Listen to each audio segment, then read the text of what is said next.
One very vital rule to taking care of your money is something known as the 50-30-20 rule. This is a very important concept, especially if you've ever found yourself in a position where you want to save more money or you want to invest more money, but you're not really sure where that's going to come out of your budget. I know that there are a lot of reasons why we'd want to save and invest money. But let's talk about this rule, since I think a lot of people are going to find some value in it. So, the 50-30-20 rule of money has been around for quite some time. And for the most part, it's a really helpful tool that you can use in order to build wealth. Like a lot of good things, there are some critiques, but overall, it's definitely something that in most cases is going to put you in a much better financial position.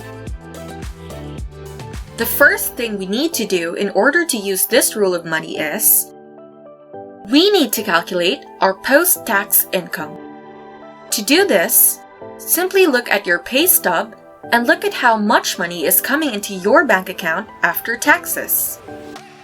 You're probably going to be getting taxed before you get your pay. So your employer is going to be withholding a certain amount of money for taxes. You put that amount of money aside, and then you'll see the actual amount of money you earned. This is the very first thing you should be looking out for. Second, you have to add back non-tax deductions. If you're making $45,000 per year, you might only see $35,000 actually coming into your bank account. For all of us Americans out there, we can really only blame the government for this. So, what you're gonna do is add back any non-tax deductions like healthcare, or if you've been making deductions for 401ks or IRAs or some other type of retirement accounts, then add that back. Finally, you want to make sure that you are running a budget at all times. Might I recommend using some budget-friendly spreadsheets so you can pinpoint exactly how much money you have and what you're willing to spend. Once you've got these three things in mind, we can now talk about the 50-30-20 rule. The very first thing that we need to understand is that the 50 stands for 50% of your money should go towards your needs. Now, take this more as a guideline. I'm not trying to say that this is exactly what you should be doing at the moment, but more so something that you should be aiming for and hoping to achieve. Now the truth is, if you're making $7.25 an hour, it might be very difficult to get your needs down to 50% of your after-tax income. So, if you're making $15, $20, or $30 an hour, it might be a little bit more possible to do this depending on where you're living at the moment. The main idea here is that 50% of your income is going towards needs. Now, I want to clarify what I mean when we say needs. Most of it involves putting a roof over your head. I'm not talking about the best district in the county or some really nice condo somewhere. We're talking about something that comfortably gets a roof over your head. That counts as a need. Another one we can look at is food. Look, I get that some people spend a lot of money on food, but I'm not talking about restaurants. Since this is under the needs category, this means groceries, which are very important to survive. We obviously all need food and shelter to survive, so these two are very important. One thing that might not be completely basic, but is very important, is healthcare. This is something that regardless of your income, you shouldn't be skimping on. Because the truth is, if we don't have good health, we can't do things as well. So remember to take good care of yourself and have a backup budget for it.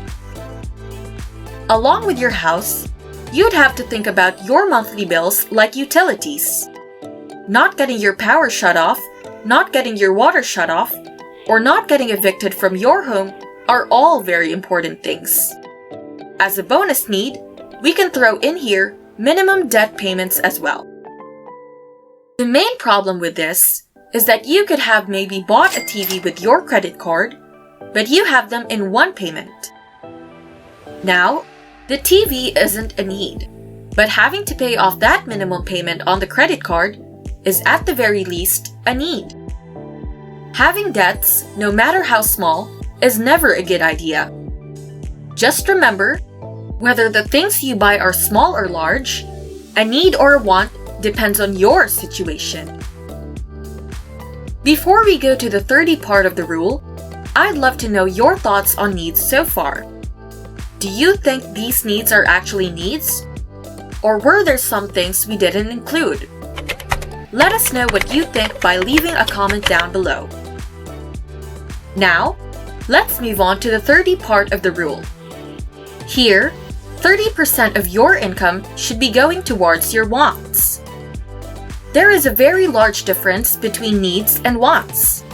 But as far as wants go, I'd say clothing would be a good example. Obviously, you shouldn't be running around the street completely nude. You're probably gonna get arrested, right? You don't want to do that. But the truth is, clothing doesn't have to cost a lot of money.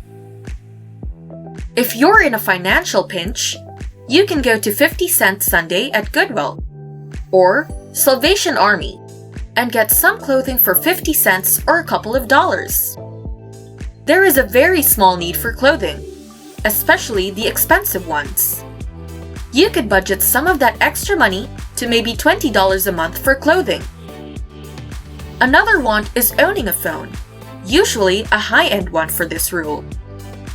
This is something that isn't necessary to keep you alive and not necessary to keep you off the streets. So phones and phone bills are classified as a want. Even though this might be something that's pretty important in life, you might not need a super expensive phone. Still, I get though that everybody has a phone, and in some cases, you can't even really function without your phone. You go to some places and they say, well, we only accept phones for this, or you can only use the app. And eventually, if you're like me, you think about the future of phones. Moving on, do you remember how we talked about food in the needs section? Well, for wants, restaurants are a pretty big deal. It becomes a want because you're shelling out money for a chef to make your food.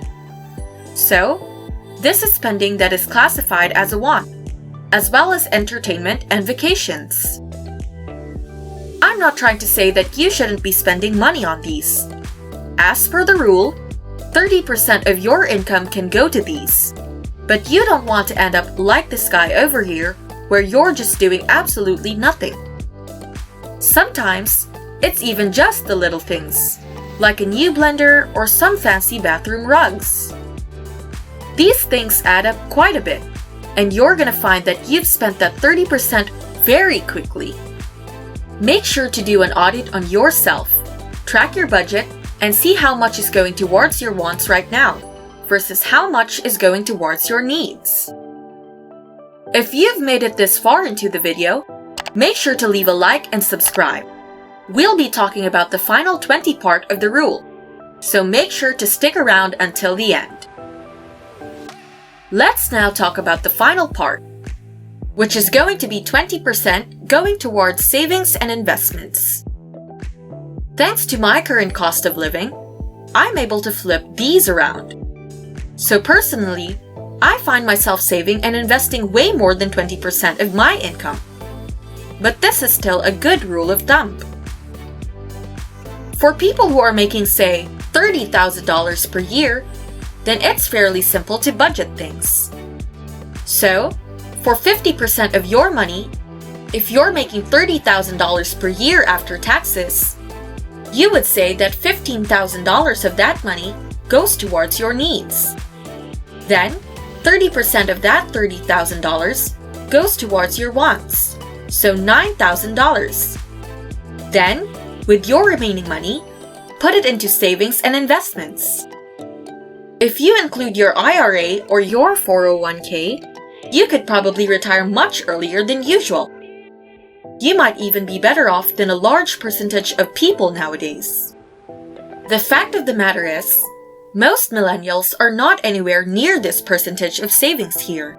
Even if you're just putting all your money into your 401k or maxing that out, you're probably not always going to get the amount of money you want. But the truth is, you're probably going to be in a much better financial position. Obviously, we can't predict exactly what's going to happen in the stock market or in the markets in general. But for the most part, they're increasing now. And when it comes down to it, when you look at whether you should pay off debt or invest, it's best to think of both of these as something that is beneficial for your finances overall. That's why we talked about having an emergency fund and why it should have at least close to 6 months' worth of income. It's an assurance you can live off of if you get laid off from your job at any time. If something happens like having to pay for some very expensive medical bills, we can consider these as all incredibly important. Here is another example. If you're making over $50,000 per year after taxes, and you're not living in an expensive city like New York or San Francisco, you could try to switch these numbers around and go for the 50-20-30 rule rather than the 50-30-20 rule. That just means taking 20% for your wants and 30% for your savings and investments. Just this little tweak can quite literally shave off years off of your projected retirement dates.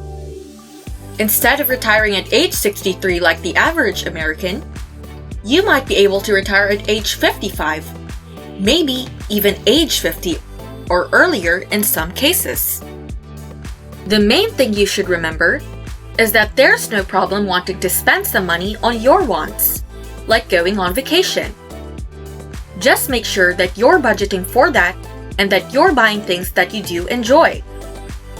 Don't deprive yourself of some of these things, but always make sure your needs are taken care of and you have some backup plans if anything goes wrong.